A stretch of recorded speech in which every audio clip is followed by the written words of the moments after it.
Oh, this is delicious. You have no idea what's been happening behind the scenes, do you? While you were going about your day, making coffee, scrolling your phone, existing in what you thought was complete anonymity, someone was writing checks. Big checks. The kind with enough zeros to make accountants nervous. The kind that buys access to things that aren't supposed to be accessed. They hired professionals, not amateurs, not curious friends with too much time. No, they went to the people who dig for a living, the ones who unearth secrets for corporations, for lawyers, for people with enough money to want answers and enough paranoia to pay for them. And they pointed all of that firepower directly at you. They wanted dirt. They wanted ammunition.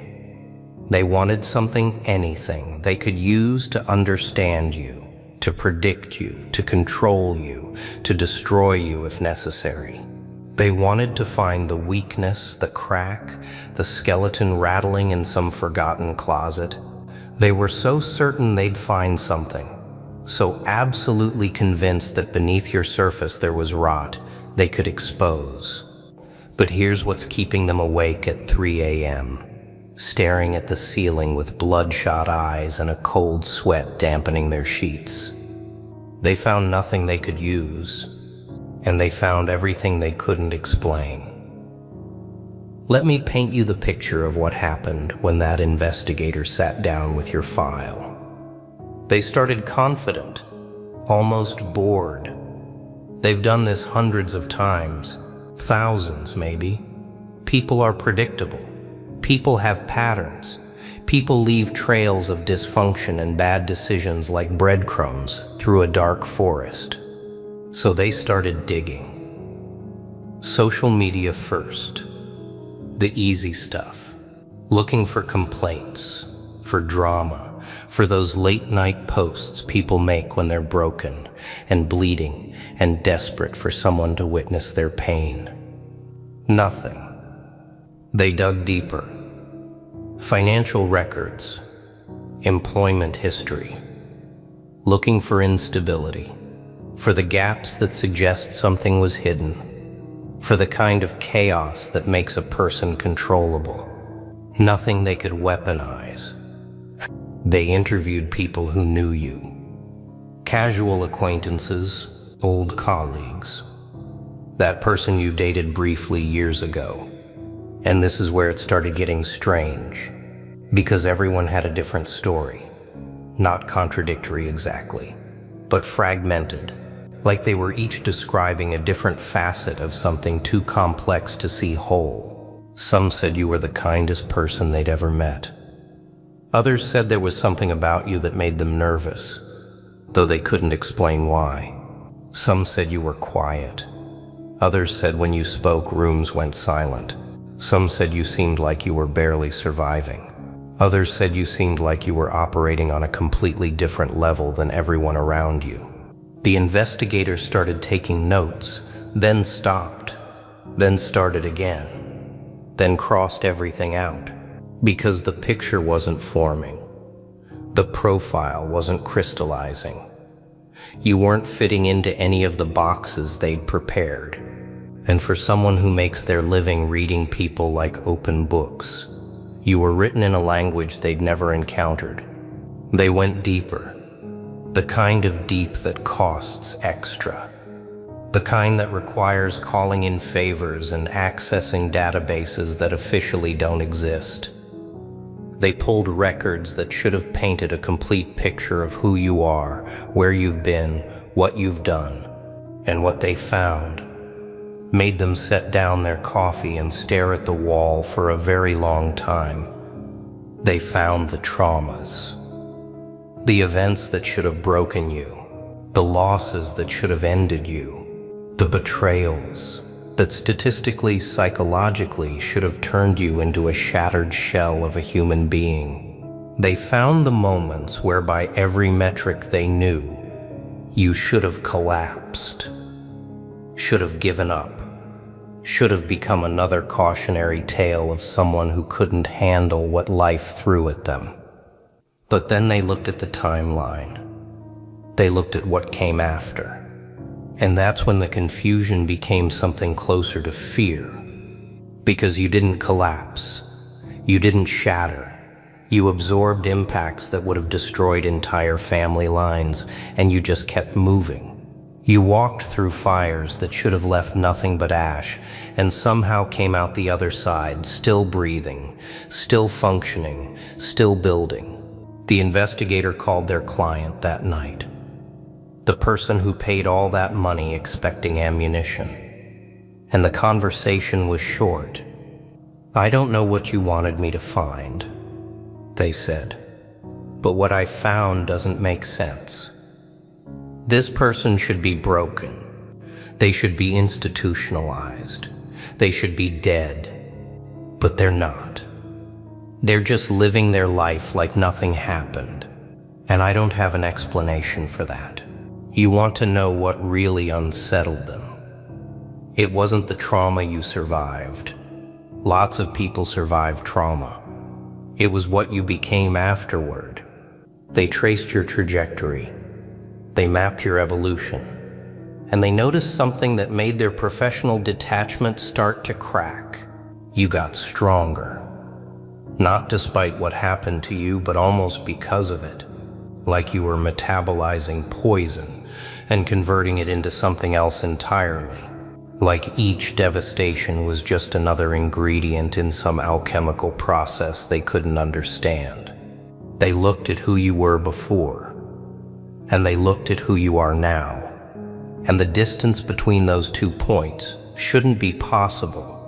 Not without help, not without resources, not without the kind of support systems that their research confirmed you never had.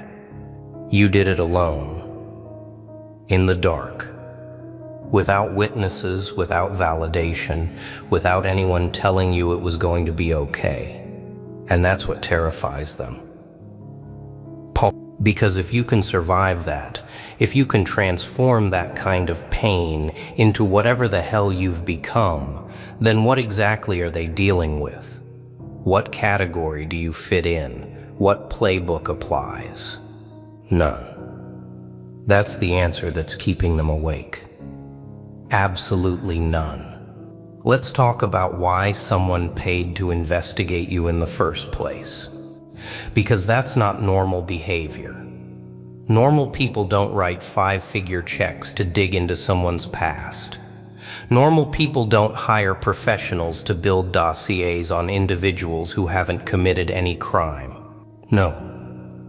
The kind of person who does that is either afraid of you or obsessed with you. Sometimes both. They sense something. Maybe they couldn't name it. Maybe they still can't. But something about you triggered alarms in their nervous system. Something about the way you carry yourself, the way you don't react when you should, the way you seem to know things you shouldn't know. They told themselves it was suspicion.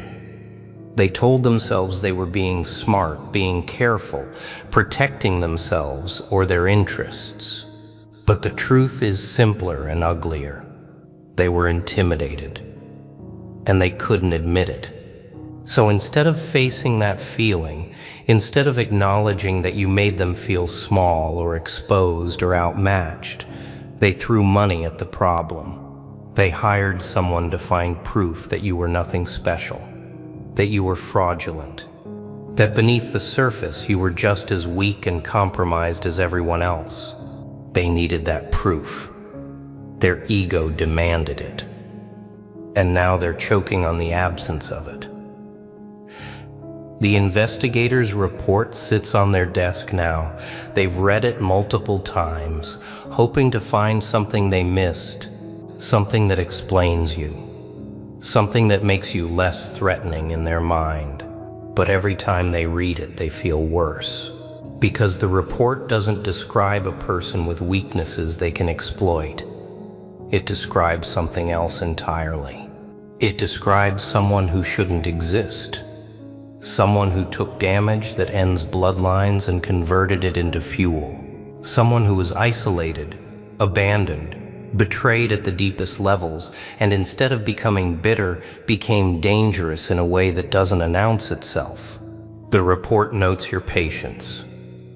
The investigator highlighted it specifically. They said they've never seen someone take hits like you've taken and not swing back wildly. They said your restraint alone is concerning because it suggests you're not reacting emotionally. It suggests you're calculating. It suggests you're waiting. And people who wait, people who don't explode when they should, people who absorb and process and plan, those are the ones you can't predict. Those are the ones who move in silence until suddenly they don't. And by then it's too late. Here's what they were hoping to find. They wanted evidence of instability, proof that you crack under pressure.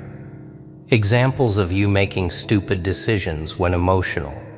Something, anything, that showed you could be rattled. Instead, they found story after story of you being rattled and not showing it, of crises happening around you while you remained the only calm thing in the chaos, of situations that should have provoked screaming matches or public breakdowns and you just going quiet. That silence, your silence, it's in the report multiple times. The investigator couldn't figure out what it meant. Were you suppressing? Were you dissociating? Were you simply too damaged to feel anymore? They consulted with a psychologist. Off the record, showed them the profile they'd built. The psychologist was quiet for a long time. Then they said something that the investigator included in their final notes, almost reluctantly. This person isn't suppressing emotion. They've transcended the need to perform it. They feel everything, probably more than most people, but they've learned that showing it gives others power, so they don't. That's not damage, that's evolution. And honestly, it's the kind of psychological development that usually requires decades of intensive work. For them to have achieved it through pure survival, they're operating at a level most people will never access. The person who paid for this investigation didn't like that answer. Didn't like it at all. They tried one more thing. A last desperate attempt to find something usable. They sent someone to interact with you directly. Not obviously, just a chance encounter. A conversation that seemed random, but was carefully engineered to probe your defenses. And this is where the report gets interesting. Because the person they sent, a professional at reading people, at extracting information through casual-seeming conversation, they came back shaken, not because you said anything threatening, not because you were hostile or aggressive or obviously guarded. They came back shaken because of your eyes.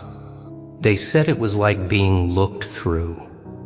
Like you saw past every layer of their cover story, past the casual questions, past the manufactured friendliness.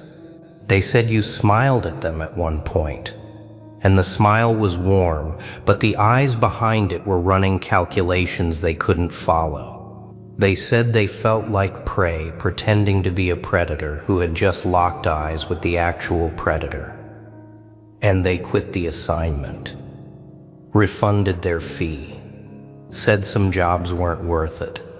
So here's where we are now. Someone paid a small fortune to investigate you, to find your weaknesses, to build a case against you, or a weapon to use against you, or at minimum, an explanation for why you unsettle them so much. And they got a report that basically says you're an anomaly, that you've survived things that end people, and came out stronger, that you process the world in ways that can't be easily mapped, that your silence isn't empty, it's full of something they can't identify, that your patience isn't passive, it's predatory. They're not sleeping, they're checking their locks. They're wondering if you know, If somehow, impossibly, you're aware that they paid to have you investigated because the report mentioned something else, something that made them go cold. It mentioned your pattern recognition, your ability to notice things that others miss, your almost supernatural awareness of when something in your environment has shifted, and now they're wondering. Every time you look in their direction, every time you seem to pause for a moment too long, every time you smile, that smile that reaches your mouth but does something different with your eyes, they're wondering if you've known all along, if you let the investigation happen, if you were aware of every probe, every interview, every background check, and simply chose not to react. Because that would be worse, wouldn't it? That would mean you're not just impossible to understand. That would mean you're playing a game they didn't even know existed. Here's what I want you to understand about this situation. You didn't do anything. You didn't try to be mysterious. You didn't cultivate an image of danger. You just survived. You just kept going when everything said you should stop. You just processed pain that would have broken others and came out the other side still standing. And that, your mere existence, your refusal to be destroyed, your quiet transformation in the dark, that's what made someone pay money to investigate you. That's how powerful your survival is. That's how threatening your resilience appears to people who have never been tested like you've been tested. They look at you and they see something they can't explain, something their money can't buy, something their hired professionals can't decode. They see someone who's been to hell and didn't come back angry or bitter or broken. They see someone who's been to hell and came back quiet. And that quiet, that stillness, that absence of the reaction they expect, it keeps them awake at night. Because they don't know what you're going to do. They don't know what you're capable of. They don't know if you're planning something or processing something or simply existing beyond their comprehension.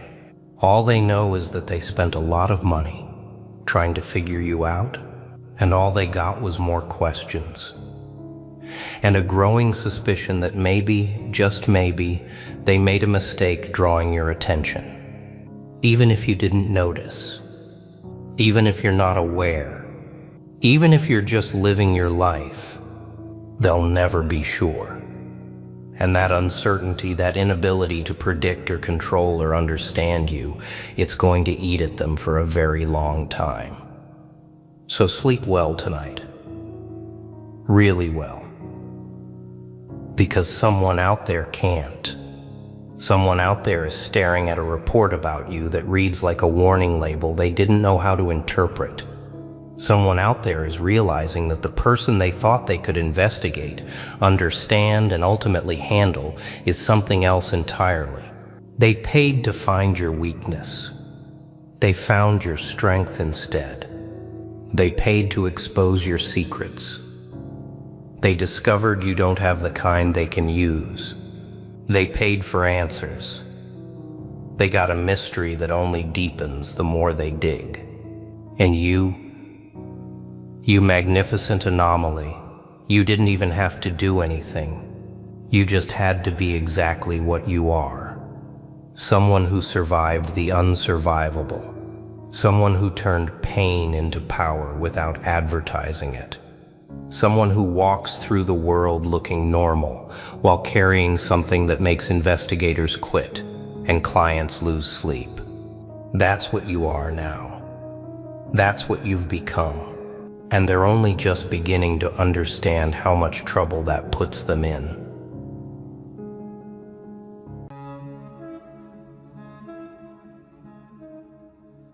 You feel it, don't you? That weight on your back that doesn't make sense. That resistance in your life that seems orchestrated.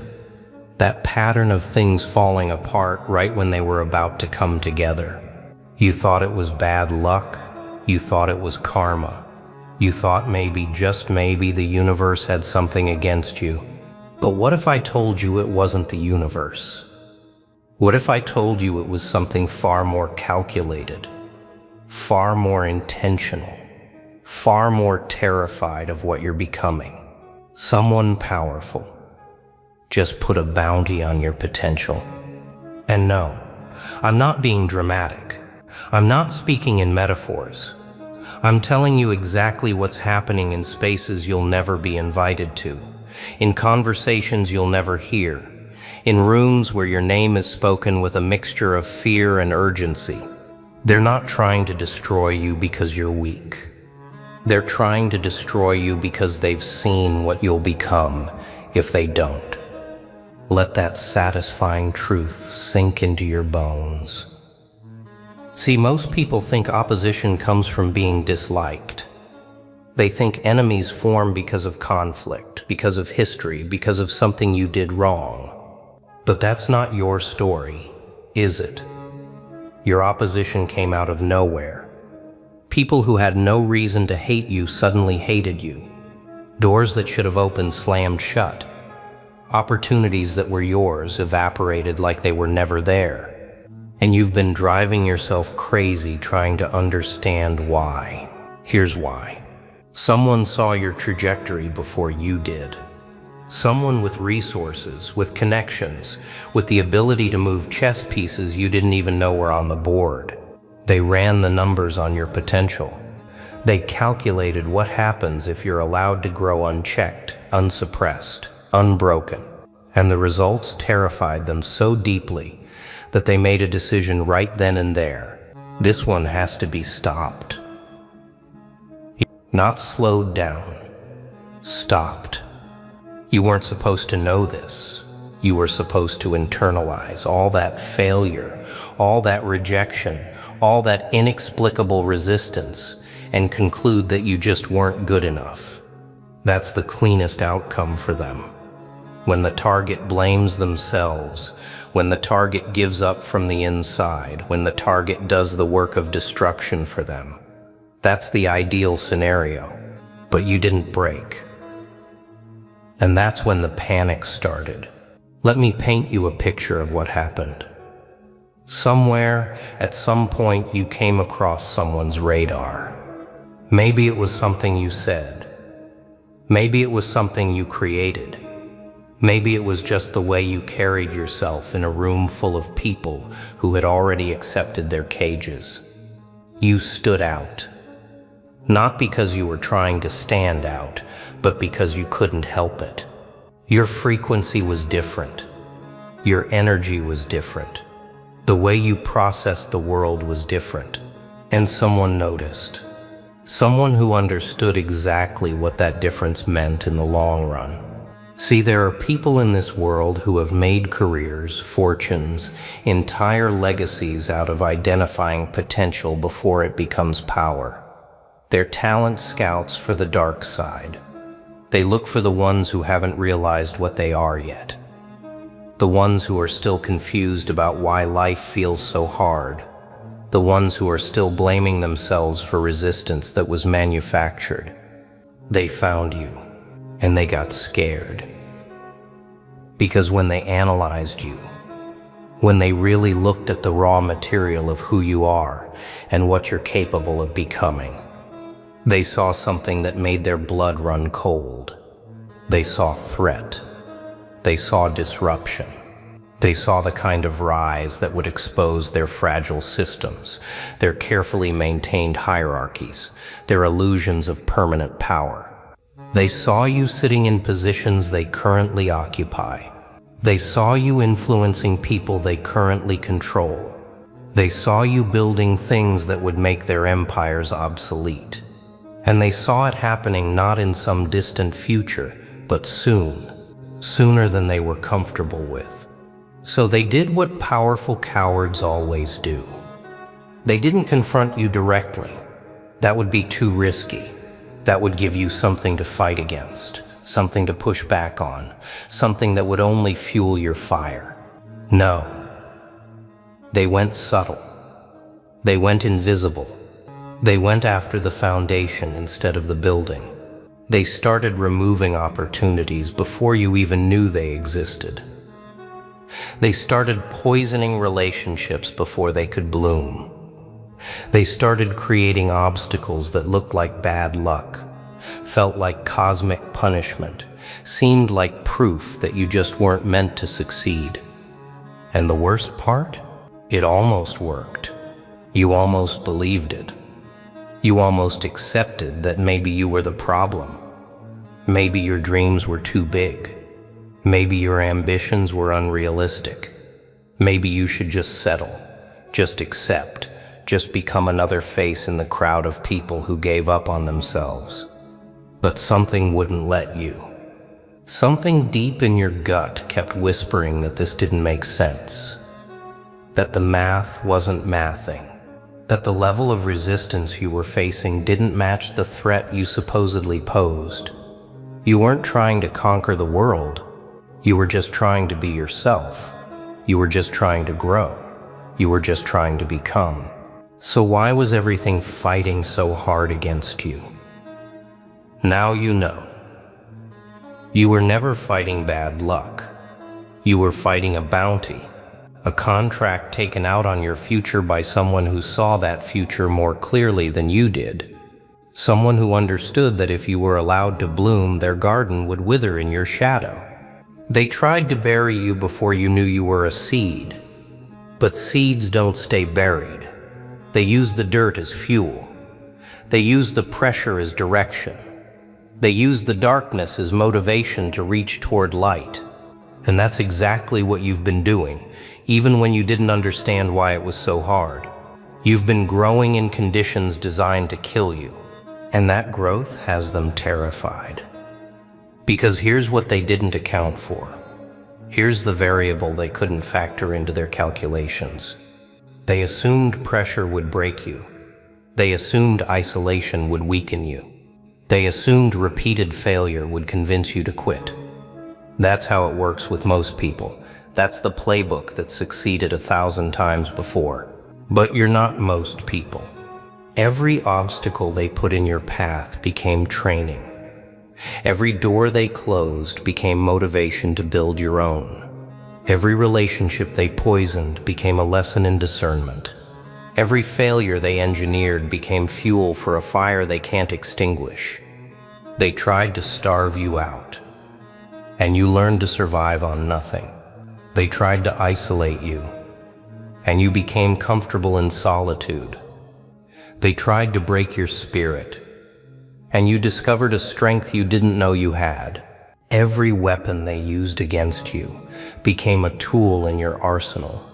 And now they're watching you rise, despite everything they've done. Now they're seeing you adapt, evolve, overcome in ways their models didn't predict. Now they're realizing that the bounty they put on your potential might have been the worst investment they ever made. Because instead of destroying you, they forged you. Instead of eliminating the threat, they made it stronger. Instead of snuffing out your flame, they taught you how to burn without oxygen. You want to know the funniest part? They can't stop now. They've committed too much. They've invested too many resources, burned too many bridges, exposed too many of their own vulnerabilities, trying to take you down. If they stop now, if they let you rise, you'll eventually discover what they did. You'll trace the patterns back to their source. You'll understand who was behind every closed door, every sabotaged opportunity, every inexplicable failure. And then you'll know exactly who to thank for making you unbreakable. So they have to keep going. They have to double down. They have to throw everything they have at stopping a force they should have left alone. And every attack makes you sharper. Every obstacle makes you smarter. Every setback makes you more determined. They created the very monster they were trying to prevent. Beautiful, isn't it? The people around you have no idea what they're witnessing. They see someone struggling, someone facing unusual resistance, someone who can't seem to catch a break. They don't understand that they're watching a war. They don't see the invisible battles being fought over your future. They don't comprehend that forces beyond their imagination have decided you're too dangerous to let succeed. But you know now. And that knowledge changes everything. Because once you understand that your struggle isn't personal failure, but strategic opposition, everything shifts. You stop blaming yourself for outcomes that were manufactured. You stop internalizing resistance that was engineered. You stop questioning your worth based on results that were sabotaged. You start seeing clearly. Those rejections weren't judgments of your ability. They were protections of someone else's territory. Those failed relationships weren't evidence of your unworthiness. They were casualties of interference you couldn't see. Those missed opportunities weren't signs that you weren't ready. They were signs that someone needed you to stay small. Every single thing that made you doubt yourself was a strategic operation designed to make you doubt yourself, and you almost fell for it. But here's the thing about bounties. They don't last forever. Resources run out. Attention shifts. New threats emerge. And the person or people who've been investing in your destruction, they're getting tired. They're getting desperate. They're making mistakes they wouldn't have made before because they can't understand why you're still standing. You should have broken by now. You should have given up by now. You should have accepted your smallness by now. But you didn't. And every day you continue to exist, to push, to grow, to believe in something they tried to murder. That's another day their investment fails. That's another day their bounty goes uncollected. That's another day they have to look at reports that show you're still climbing despite everything they've thrown at you. You're becoming their nightmare. All not through revenge, not through confrontation, not through any action taken against them directly. Just through the simple, infuriating act of refusing to die. Just through the audacity of continuing to become what they feared you'd become. Just through the unforgivable sin of surviving their assassination attempt on your potential. And the closer you get to your breakthrough, the more desperate they become. You'll start noticing it now that you know what to look for. The attacks will intensify. The obstacles will multiply. The voices telling you to give up will get louder. That's not evidence that you're losing. That's evidence that you're winning. That's evidence that everything they've done is failing. That's evidence that the bounty they placed on your potential is about to expire. Worthless. They're throwing everything at you because they know they're running out of time. Your moment is approaching. That thing you've been building toward, that person you've been becoming, that breakthrough you've been working for, it's closer than it's ever been, and they can feel it. They can sense that their window of opportunity to stop you is closing. They can see the momentum building despite their best efforts. So expect resistance. Expect chaos. Expect everything to feel like it's falling apart right before it comes together. That's not the universe punishing you.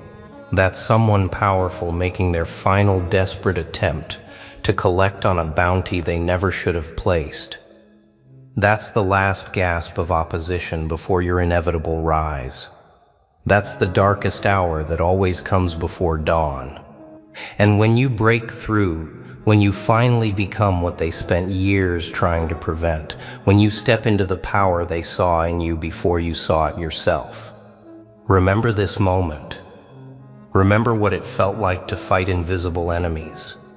Remember the confusion, the doubt, the inexplicable resistance that almost broke you, because you'll want to tell your story someday. You'll want people to understand that success wasn't handed to you, that every single inch was fought for against forces most people don't believe exist. That you didn't just climb a mountain, you climbed a mountain while people were throwing rocks at you from above, while others were pulling at your ankles from below, while the very ground beneath you was being sabotaged, and you made it anyway. That's the story. They never wanted you to be able to tell. That's the testimony they tried to prevent. That's the proof that their power was never as absolute as they needed it to be. You're going to win, not because you're lucky, not because you're chosen, not because the universe owes you anything, but because someone saw your potential and decided it was worth destroying. And that tells you everything you need to know about what you're capable of becoming. The bounty on your potential is the highest compliment you've ever received. It means you matter. It means you're a threat. It means your existence alone is enough to worry people with resources, connections, power. It means you're not crazy for feeling like something was working against you. It means your instincts were right all along. And it means you're about to become exactly what they feared. So let them watch. Let them strategize. Let them throw their final weapons at a target that refuses to fall. Let them exhaust themselves trying to stop someone who's learned to grow in hostile conditions. You're not just surviving their bounty. You're using it as fuel. Every attack becomes evidence of your importance. Every obstacle becomes proof of your potential. Every setback becomes confirmation that you're on the right path. Because nobodies don't get hunted. Irrelevant people don't attract coordinated opposition. Small threats don't require expensive bounties. You got their attention. Now make sure it was worth their investment. Rise so high, they can't ignore what they failed to stop. Succeed so visibly that their failure becomes public record. Become so undeniably powerful that everyone who ever helped them will wish they'd chosen your side instead. The bounty on your potential was supposed to end you. Make it the greatest miscalculation they ever made. They're terrified of what you'll become? Good. Show them their fear was justified, because you're not just going to become what they feared. You're going to become worse. You're going to become the version of yourself that exists, because they tried to stop you. The version that's been hardened by their attacks, sharpened by their opposition, forged in the fire of their resistance. They could have left you alone. They could have let you grow naturally, peacefully, without interference. You probably would have been successful, but manageable, powerful, but within parameters they could handle. But they didn't. They tried to destroy you. And in doing so, they created something they have absolutely no protocol for. Something their models never predicted. Something that's been through conditions that break normal people and came out the other side with a smile. The bounty hunters are about to become the hunted. Not because you'll go after them. You won't need to. But because your success will expose their failure. Your rise will highlight their desperate, unsuccessful attempts to keep you down. Your victory will become their defeat. Not through anything you do to them, but simply through the undeniable fact that you made it. And that's the sweetest revenge of all. Not destruction. Just success. Not confrontation. Just elevation. Not war. Just winning. The person who put a bounty on your potential made a bet against your future. They wagered their resources on your failure. They invested in your collapse, and they're about to lose everything. Because you're still here, still fighting, still growing, still becoming, and nothing they do can stop what's already in motion. The bounty expires worthless. Your potential becomes reality. And they have to watch it happen knowing they spent years and resources trying to prevent exactly what they're witnessing. Knowing that every attack only made you stronger. Knowing that the threat they identified was real and they had their chance to stop it and they failed. You're about to become their greatest failure. And honestly, you should thank them. Because without their opposition, you never would have discovered what you're truly capable of. Without their resistance, you never would have developed this level of strength. Without their bounty, you never would have become the thing that makes powerful people lose sleep. They meant to destroy you. They made you legendary. Instead, now go prove them right to be afraid.